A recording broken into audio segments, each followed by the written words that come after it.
Hello everyone! Welcome to another lightsaber build. Last time I worked on a commission for 2 Eco Crystal Chamber lightsabers, but today I've got something a bit more straightforward. So let's unbox and then build the Korbanth Kestis Survivor.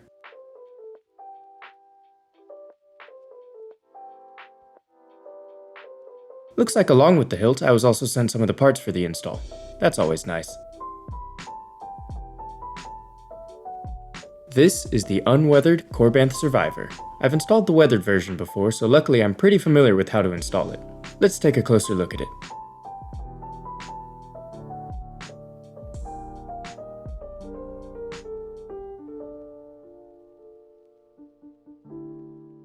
I must say, Cal Kestis' lightsaber has to be one of the best designs in Star Wars.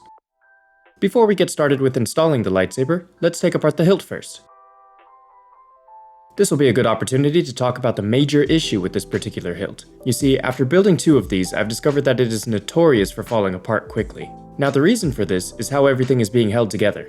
As you'll see, there are a ton of screws. The problem with this is that all the screws seem to get loose super easily, and then parts of the lightsaber hilt just flop around. And sometimes it doesn't even take long, so to avoid this, I recommend gluing every loose part of the hilt down. Once you know the install works, of course. You have no idea how many issues this causes, so if you want to get this hilt for yourself, just keep this in mind and it'll save you a ton of trouble. So now that the hilt has been taken apart, let's get started with the install. This is the NeoPixel connector, one of the ones from Shadowfoil Props, I believe. Looks like it's been soldered on before, so let's get that cleaned up real quick. There we go, much better. It's always important to have clean solder points so nothing is touching things they shouldn't be. Next up we have the rotary chassis PCB set. Let's take a look at the pin side connector and see how those solder points look. Nothing seems to be bridging, so they all will technically work, but they sure are ugly. I'm gonna clean those up too. And there we have it, much better. The next thing I'm going to do is sand down the little frilly things on the side of the NeoPixel connector. Normally if you leave those, the connector won't fit in the chassis or holder. Now to attach the wires.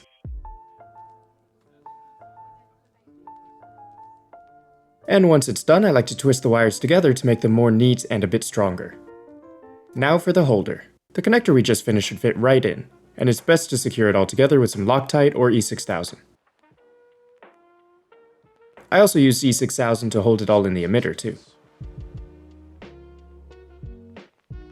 The battery tabs are the next part of this install.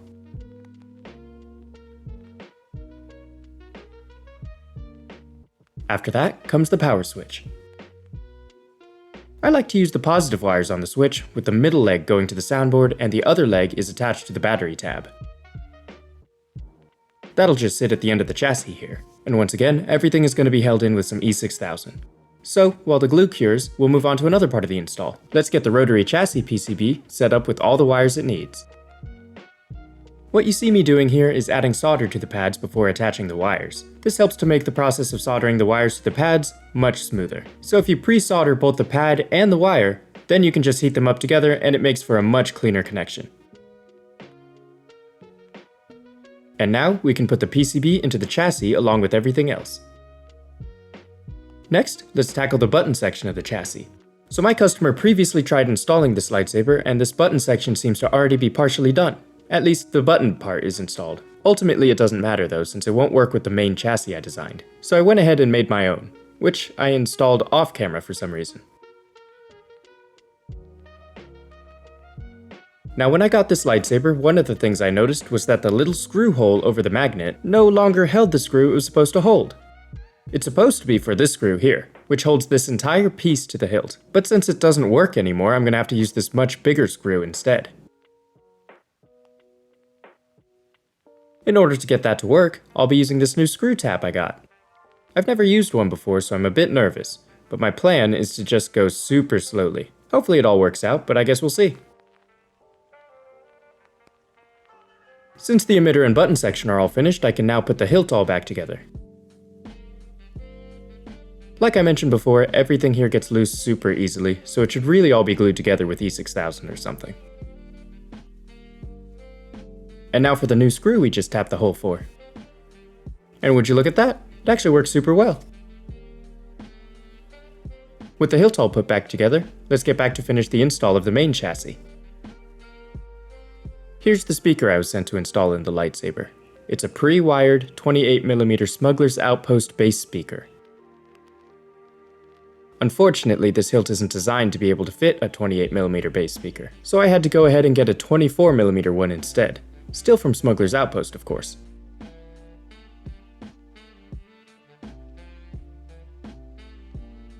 Once the wires are attached, it'll go right into the chassis.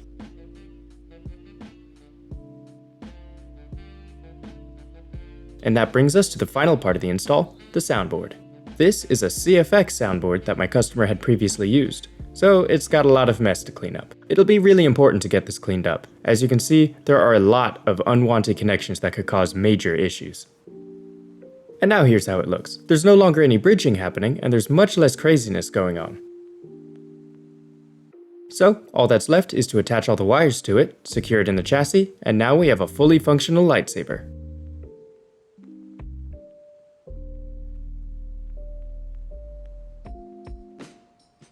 And that is how I built this Kestis Survivor Lightsaber.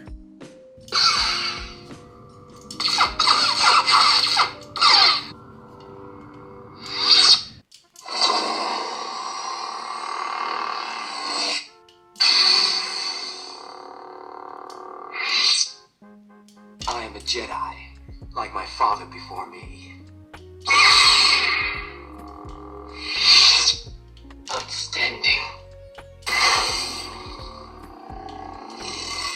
Crystal focus.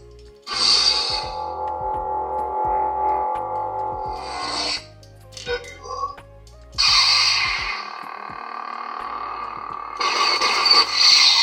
This is General Kenobi. Lovely, more smiling faces. Let negotiations begin. Ancient prophecies.